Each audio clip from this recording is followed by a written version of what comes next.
So what would you be doing? Would you really go back to the zoo? Yeah, definitely. It was a fun job. And honestly, I can honestly say I wouldn't have had my career without the Toronto Zoo. I went to school for radio and television, did not do particularly well at it, barely got in, didn't take a single on-camera course. But where I got the practical experience was giving myself the reps by yelling into a camera. That's when I first saw you, when you're doing your videos. Me, Like when 2008 or 9? Or 10 maybe even. I can't remember. It yeah. was somewhere around there. And Something like that. I was doing the podcast with Wyszynski, and we're like, this guy's awesome. Yeah. And I can tell you were just doing this as something to do. Like, let's just try something. I always say this to kids, like, you have, Elliot and I have been talking a lot about this on the tour. You have all the tools to do something. Like, look what you did. Like, you made something out of zero. And I did it when it was weird. Now everybody does it. Still No, everyone weird. does it. It's normal. It's perfectly normal. The thing that makes me old that I'm going to tell all the youngins is I'm old enough. I've been making YouTube videos for long enough to have received a paper check from YouTube. A paper check. They don't do that anymore. Where's the best place that this has taken you? Oh. Okay, something that I got to do recently, my parents are, I don't know what they want. I think a lot of people don't know what their parents want, but I know my dad's a drummer. He's in a metal band called Atomic Tomb, like most 65-year-old grandfathers.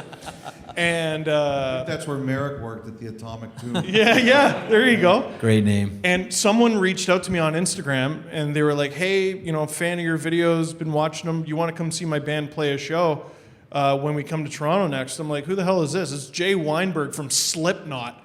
And I'm like, Wow. yeah, I do. Yeah, I do want to come see your show. Can I bring my dad? And he goes, yeah. And I just, there's a bunch of crazies in masks screaming on stage and flames going everywhere and everyone's headbanging. We're 6 rows up from the pit. And I just sort of looked at my dad. I'm like, this is pretty ridiculous. So I really, that was cool. That's fantastic. And, That's a great story. And the gold medal game 2010.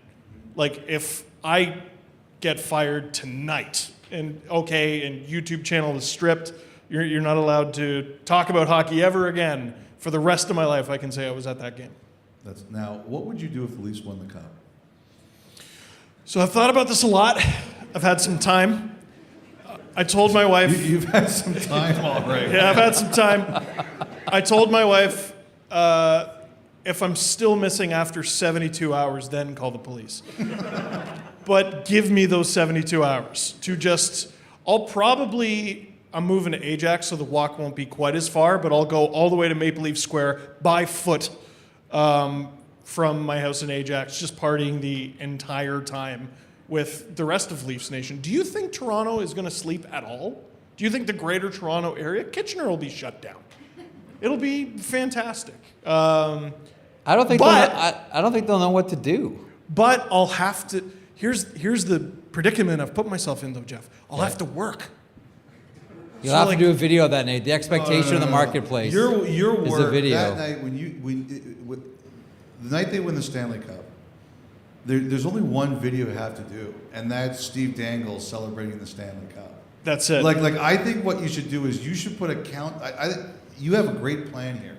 You tell your wife you're disappearing for 72 hours, and if she lets you do that, you keep a hold of her Like imagine going home to your wife and saying, I need 72 hours to go disappear to do anything. Nobody's getting allowed to do that. You put a clock on your webpage, the countdown to the Dangle video, and you just start counting from 96 hours or whatever. You say, I'm partying for 72 hours, I'm working on the video for 24, and then your first video is the Dangle party video. Oh, man. Executive producer Elliotte Friedman. If that works, I want 25% of it. Standard. If the Leafs win the cup, you can have it all. Buddy. You heard it here. I don't care. You heard it here. And by the way, I was absolutely applauding over there the story where you took the $80.